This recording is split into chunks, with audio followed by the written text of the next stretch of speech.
Et bonjour à toutes et à tous, c'est Kaiba du 33. On se retrouve pour la dernière vidéo de la série présentation de collection du bloc X, qui porte sur la série X Gardien du Pouvoir. Donc comme d'habitude, je vous montre les illustrations des boosters. Donc on a le Galet King, avec le coucher de soleil, vraiment j'aime beaucoup. On a un très joli Absol, juste ici.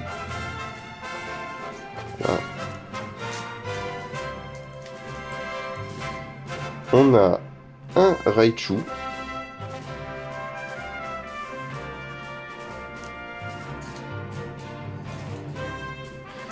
Et on a un Kemors.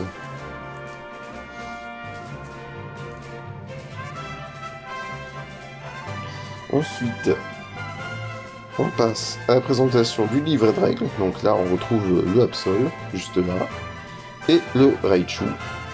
Voilà. On va se l'ouvrir. Donc là, on a un Kemors, juste ici. Hop. Un petit Altaria. Qu'est-ce qu'il y a écrit? Le jeu de cartes à jouer à collectionner X Gardien de Pouvoir vous entraîne dans l'univers des 4 top dresseurs et du champion de la Ligue d'Oen. Frottez-vous à la maîtrise et au pouvoir subtil de ces dresseurs et défiez vos adversaires avec vos nouvelles astuces. Là, il nous explique comment jouer au jeu, comme d'habitude. Là. Et oh, là, on est sur du croustillant. Là, on a un petit Metalos X juste là, un Aqualistar. Et là, on a un premier deck de structure avec le Gredina, juste ici. Ah oui, pardon. Je les ai passés, mais on a un joli Dracofeu juste là. Et le Absol X. Et là, on a un incroyable deck Terraclop. Voilà, avec Maconieur et Charmina. Hop, on continue. Et voilà. Alors, je vais vous montrer le dos d'un booster. Je vais prendre le plus beau, le Galet King. Alors, voici le dos d'un booster. Voilà. Prenez les rênes du pouvoir. Dans X Gardien du Pouvoir, vous libérerez une puissance incroyable que chaque dresseur voudra s'approprier. Pénétrez dans des stades où seuls les top dresseurs ont osé s'aventurer. Capturez-y des Pokémon rares et puissants. Et rejoignez les rangs des gardiens du pouvoir. Pourrez-vous contrôler des pouvoirs qui n'ont jamais été domptés auparavant? Voilà. Super. Ah, c'est vraiment génial. Hein. La petite phrase clé là.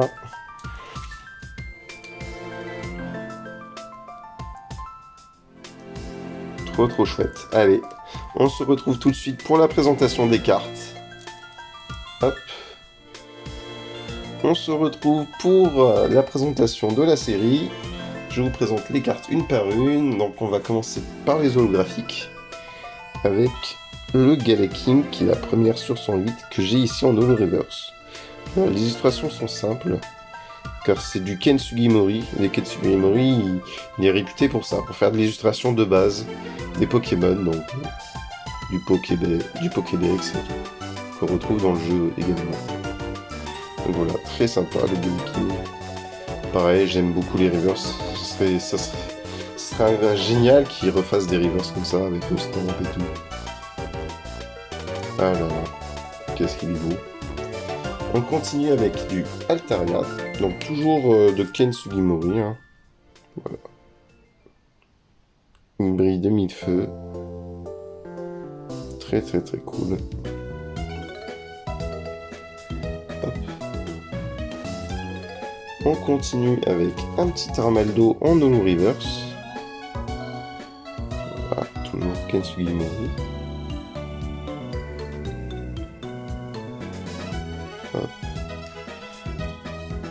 Orange. Là, on a un petit Branette. Toujours de Ken Sugimori. Alors là, par contre, j'aime bien le fond. Au fond, on y retrouve des sortes d'ombres, de palmiers. Et on a un clair, ce qui est sûrement un clair de lune, un éclairage un peu blanc là. Et justement, ça on le retrouve sur pas mal de fonds d'illustrations de Ketsugi Mori. Donc je vais vous en montrer quelques-unes encore. Notamment une carte qui est mythique dans la série. Hop. Ensuite, on a le Brasigali de Masakazu Fukuda, très très beau. Pareil. Comme pour pas mal de cartes illustrées par Fukuda, il manque pas grand chose pour en faire une star. Hein. Il suffit de le laisser dépasser un peu du cadre, le mettre shiny, une petite étoile dorée à côté du nom, et hop. On a un joli Brasigali Star. Non, vraiment très très beau. Dans une pose dont on n'a pas l'habitude de voir, avec les herbes en premier plan, c'est vraiment superbement dessiné. Il est très très très beau ce Brasigali. Le très connu Dracofeu, qui est juste là. Donc l'illustration est un peu basique, mais là on a un joli petit croissant de lune. Donc justement, le fond est un peu bleuté, on a les ombres, qui sont sûrement les arbres qu'on a vu un peu plus en gros plan sur le bras net. Ben là, le croissant de lune est un peu plus éloigné. Voilà. Et à mon avis, on est dans le même décor que pour Branette. Et ça, je trouve ça incroyable. On a une énorme bulle holographique juste là quand il allume. Je suis très très content d'avoir cette carte. Elle est magnifique. En plus, je l'ai en plutôt bon état. Superbe affaire que j'ai faite. Voilà. Ensuite, on a un Vassilis. Pareil, un fond un peu bleuté. On pourrait croire aussi qu'il est au même endroit que le Dracofeu et le Branette. Voilà, toujours Ketsugi Mori. Très très très beau. Ça met bien en valeur, on va dire, le fond graphique comme ça brille de mille feux. On dirait un ciel étoilé. Je trouve ça trop trop beau. Voilà. Un Delcati. On reconnaît Fukuda. Toujours la même histoire. Il manque pas grand chose pour en faire une star. Il est vraiment magnifique. Il a une pose, le Delcati très dynamique. C'est vraiment superbe. Voilà, très joli Delcati. On continue avec, cette fois-ci, un garde-voir graphique. Voilà, très très sympa de Midori Harada cette fois-ci. On n'est plus sur du Sugimori ou du Fukuda, on est sur du Harada et l'illustration est vraiment très très belle. Avec une sorte de steppe, avec de la verdure, des fleurs. Et l'effet holographique rend super bien sur cette carte. Très jolie. Une autre carte que je trouve aussi très très belle, mais plus simple, c'est ce Kabutops, on retrouve à nouveau Ketsugi Mori. Un petit sœur juste au-dessus de la tête là. Très sympa. Et pareil, un fond sombre et tout. Il est super. Kabutops. On continue avec le Maconieur. Voilà. Toujours de Ketsugi Mori. Cette fois-ci, il fait jour. L'illustration est un peu plus claire. Voilà, très très sympa. On continue avec une carte que j'aime beaucoup, le Raichu, qui a une petite attaque à 100. C'est pas rien pour l'époque, et qui est très très sympa, de Hajime Kusajima, avec les arbres en arrière-plan. Il est vraiment très très chouette ce Raichu, j'aime beaucoup. On continue avec la dernière holographique de la série, le Mona Flémite, qui est juste ici. Voilà. De Harada. Bon, j'aime pas spécialement le Pokémon, mais bon, il est quand même sympa. Hein, il est quand même sympa. Voilà. On continue avec... Alors celui-ci, je l'ai en holographique parce que c'est justement, on l'a vu précédemment. C'est une carte de deck. Et je la trouve magnifique, j'aime beaucoup. On a un Swirl, il est incroyable le Swirl. Et on a un tout petit croissant de lune. Donc, il s'agit bien du même fond du Dracofeu, qui est juste là. Tiens, je vous montre les deux. Donc là, le croissant de lune, on voit un peu plus, il est un peu plus gros. On est un peu plus proche du croissant de lune. Là, il est beaucoup plus éloigné. Donc à mon avis, on est en termes de plan. Donc là, on est très très proche de la lune. Là, on est entre deux. Et là, on est très très très éloigné. Elle est très très lointaine au fond du paysage. Et ça, je trouve ça génial quand même. Il a fait du bon travail, Sugimori, sur ça. Je trouve ça très sympa. Donc, c'est-à-dire que les Pokémon sont pas très loin les uns des autres, quoi. On est toujours dans la même zone. Voilà. Sinon, le fond met très très bien en valeur, ça brille de mille feux. Très content d'avoir cette carte en holographique. Hein. C'est toujours plus sympa qu'une simple rare. Voilà. Très très cool. Hop, on la range. Ensuite, on continue avec les rares. On a avec un lanterne. On a un magnéton juste là. Un Misdibule. Un Gredina que j'ai la chance, pareil, d'avoir en holographique. Donc c'est la carte du deck. Voilà. Qui est très sympa, de Harada. Très joli aussi. Hop. On continue avec un petit Fenard, un Amonistar, un petit Pichu, un Ténéfix. Là on reconnaît toujours le même fond hein, sur le Ténéfix. C'est du Sugimori.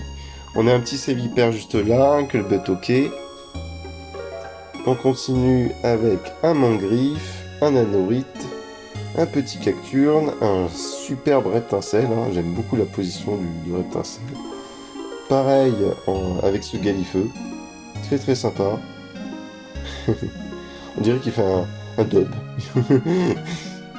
Très très cool. Un petit Oniglali. Un petit Kyria, pâte à modeler, bon ça je suis un peu moins fan. Pareil pour le Galégon. Par contre, ce que j'aime sur ce Galégon, c'est qu'il est en reverse. Pareil, j'adore les reverse. Mad Chopper, un petit Charmina avec toujours la lune. Comme quoi, même pourtant c'est pas du Sugimori, hein, mais là, elle est très sympa. Un petit Metang, un petit Pifeuille, un Fogler, un Sharpedo, un Dracos, un Vibranymph, un Vigoroth avec encore la lune. Attendez, je vous le montre d'un peu plus près parce que là, vous n'allez pas le voir. En plus, je l'ai en reverse. On a encore la lune. Décidément, hein, peut-être que le secret du pouvoir, c'est la lune. Hein. C'est quand on voit la série, en tout cas. Un petit Galekid qui est en train encore de manger le chemin de fer. Très rigolo. Un petit Drabi. Un Balbuto, que cette fois-ci, c'est pas la lune qu'on voit, c'est un coucher de soleil. Voilà, juste là. Un petit Terral. Un Cacnea. Un Carvana, et cette fois-ci on a au niveau éclairage ça ressemble à nouveau à la lune, donc peut-être que vu que c'est du Sugimori on a encore la lune mais cette fois-ci qui est sous l'eau, donc on la voit un peu moins bien au niveau de clarté. Un petit Salamèche, un petit Lupio, un Skelenox, un Kabuto, un Lilia, un Machoc, un petit Magnéti, un Meditica, un Amonita, un très joli Pikachu.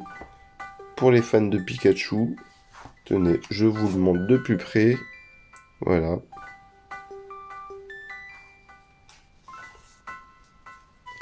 On a ensuite un Mediena. Pour ceux qui jouent à Pokémon TCG Pocket, l'illustration devrait vous dire quelque chose. Un petit Tarsal, un Grenipio, un Polichombre. On retrouve à nouveau le même fond que pour le Dracofeu, le Terraclope et le Branette. Donc on voit bien les arbres, les ombres, avec la lumière lunaire qui est juste ici. Très sympa le petit Polichombre. Un Skitty, un Parcours, un Stalgamin, un petit Obali, un Tilton, un petit Poussifeu, un Craquenois, un Goupix, un Oké-Oké. Et là on passe sur les dresseurs. Donc on a le Battle Frontière, le Stade d'Aragon, qui est d'ailleurs en français, d'ailleurs, je crois que c'est l'arène de combat. Si je dis pas de bêtises, ça doit être ça. On a ensuite un recyclage d'énergie, je crois que c'est... Ah, je me souviens plus. Échange d'énergie, non, c'est pas échange d'énergie, oh, je sais plus. Enfin bon, bref. Échange d'énergie, stade de Glacia, une Super Ball, une Master Ball, un stade de Spectra, le professeur Seco, Scott, le stade de... Ah, je me souviens plus son nom en français, lui. Bon, bref, passons. On a les conseils de pierre, un fossile griffe, un mystérieux fossile, un fossile racine, une énergie obscurité, une énergie métal, une énergie multiple, une énergie cyclone et une énergie distorsion. Pas mal d'énergie, hein. Donc, voilà. Ensuite, on commence par ce qui vous intéresse le plus, les X. Donc là, on a un Absol X. J'aime beaucoup cette carte parce que au niveau couleur, justement, on est sur une carte très monochrome, très noir et blanc, quoi. Là, on pourrait, c'est très foncé, donc ça fait, c'est apparenté un peu au noir. Quand c'est du noir, même si c'est plutôt du violet foncé sur le Absol. Mais sinon, le reste de l'illustration, il est très rapide. On a un effet de vitesse et ouais, vraiment. Je trouve qu'elle est quand même très réussie sur ça. Très très cool. On continue avec un joli petit Kaorin. Un petit sur juste ici. Très très sympa le Kaorin. Voilà. On continue avec un Libégon. Voilà, un petit fond unique, orange, de Harita. Bon, c'est pas mon préféré, mais je suis content. Elle est là, elle est présente. Il a fallu pour compléter la série. Et bon, c'est cool, hein. Elle est quand même très cool. On continue avec ce Metalos X. Par contre, j'aime beaucoup ce Metalos X. Je trouve qu'il a un effet, il est dynamique quand même pour un Metalos. Et ouais, on dirait que... on n'a pas envie de se recevoir sans sa patte, quoi. Et ça risque de faire mal. Donc voilà, très très cool ce Metalos. J'aime beaucoup, il en impose. Voilà, voilà.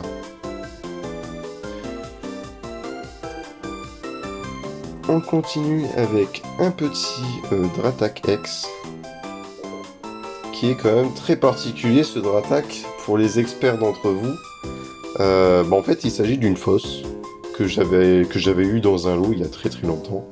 Et donc c'est pour vous mettre en garde à titre de prévention. Donc faites très attention quand vous achetez vos cartes. Donc là, il s'agit d'une fosse, hein, on le voit très clairement au niveau de la couleur et tout. Pardon, j'ai bougé la caméra. Donc par contre, ce qui est rigolo avec cette fosse, c'est qu'ils ont fait une X en reverse. Donc on a le titre en doré, les PV en doré. Enfin, le nom du Pokémon, pardon, en doré. On a le logo de la série. Et on a même... Alors, je sais pas si vous allez voir. Alors, on a des énergies dans le fond. Ça brille pas pareil qu'une X. D'ailleurs, je vais vous montrer. J'ai la vraie, qui est juste ici. Là, on voit tout de suite la différence. Hein. Il n'y a pas photo. Hein. Ça brille pas du tout de la même façon. Les couleurs sont pas du tout les mêmes. Ouais, c'est pas du tout, même la police est pas la même. On voit l'énergie la plus grosse, le symbole de l'énergie incolore est plus gros. Donc ouais, c'est pas la même, mais je la trouvais sympa et je me suis dit, allez, au lieu d'avoir un trou, parce que je peux pas mettre la carte gradée dans le classeur, au lieu d'avoir un trou, je me suis dit, bon, autant de la... Je l'ai, autant la mettre, ça bouchera le trou. Là, je vous montre le derrière, mais même le derrière, les couleurs sont plus fades, c'est pas du tout la même chose, on voit que c'est une fosse. Alors faites très attention parce que aujourd'hui les faussaires se sont améliorés et bon là on voit clairement que c'est une fosse, mais parfois il faut vraiment avoir l'œil hein, pour deviner le vrai du faux. Donc voilà, c'était pour vous mettre un peu en garde et faire attention à vos investissements et à ce que vous achetez, parce que moi j'en ai déjà vu, j'en ai encore vu des cartes comme ça et sur internet et des annonces à des prix exorbitants. Genre une carte comme ça, j'en ai déjà vu une seconde qui était, alors je sais pas si elle s'est vendue, mais en vente à 60 €. C'est abusé, quoi. Donc il faut faire très très attention. On continue avec la dernière page du classeur. Donc voilà, tiens, tenez, vu que c'est la dernière page, je le centre. Alors, on continue avec ce Tangalis X, qui est, je crois, mon ex préféré de la série. On a un effet tourbillonnant là. Le Tangalis, il est magnifique, un fond magnifique vert, qui met très très bien le Pokémon en valeur. En plus, il est de type obscur, donc on voit, il ressort vachement le vert sur le noir. Il est vraiment très très très très beau ce Tangalis, j'aime beaucoup. On continue avec un Hermure X, voilà, très sympa aussi, le fond bleu. On dirait qu'il y a une pluie qui nous tombe dessus, une comète, on sait pas trop. Mais la carte est quand même très très réussie. J'aime beaucoup aussi ce Hermure. Il est vraiment très très très sympa.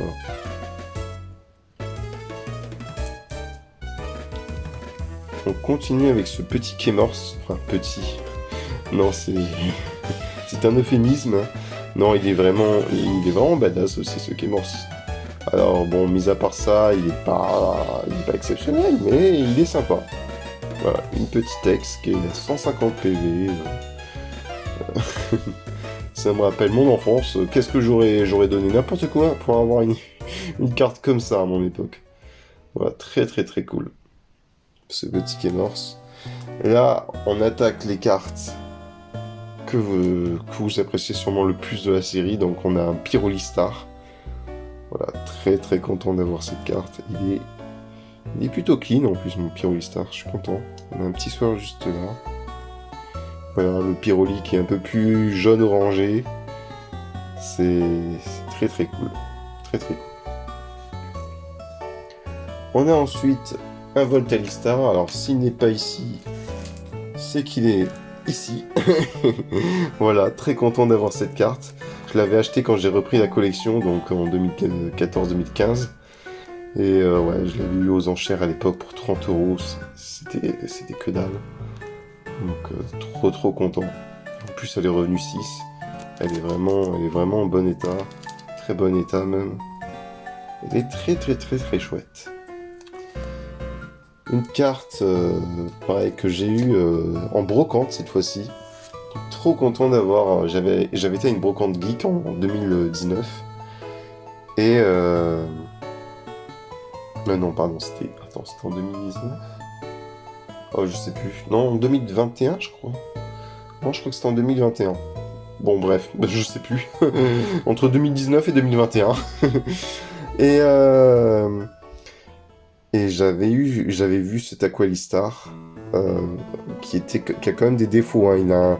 Il a un trou au niveau de l'œil, il a des enfoncements, mais je le trouve quand même plutôt chouette pour un classeur. Et je l'ai vu pour 70 €, ça me paraissait tout à fait correct pour le prix. Donc je l'ai pris. Et j'ai bien fait, hein, parce que malgré ses défauts, il est quand même très très sympa. Et je le trouve très sympa. J'arrive pas à dire quelle est celle que je préfère. Parmi les trois, franchement, ils sont très très beaux. Je vous les mets, tous les trois là. Voilà. Le Voltali, le Aquali et le Pyroli. La triplette. Ça fait plaisir. Voilà. Hop, je les range pas. Parce que je vous les remontrerai en fin de vidéo. En attendant, pour finir, on a les 6 énergies. Donc on a une petite énergie plante juste là, holographique. Une énergie feu, une énergie eau, une énergie électrique, une énergie psy et une énergie combat. Et voilà, pour terminer cette vidéo, je vous remontre encore une fois la triplette, hein, qui est vraiment très très sympa. Voilà. Très très très cool. J'espère que ces vidéos vous ont plu, que voilà, que peut-être que je vous ferai peut-être une vidéo bonus. J'ai un autre classeur très sympa dans ma collection où il y a énormément de cartes du bloc X. Si vraiment les vidéos marchent bien et qu'il y a beaucoup de likes, je vous présenterai cette vidéo. Et bah du coup en attendant, je vous souhaite une bonne journée et puis du coup peut-être à la prochaine. Allez, bye bye!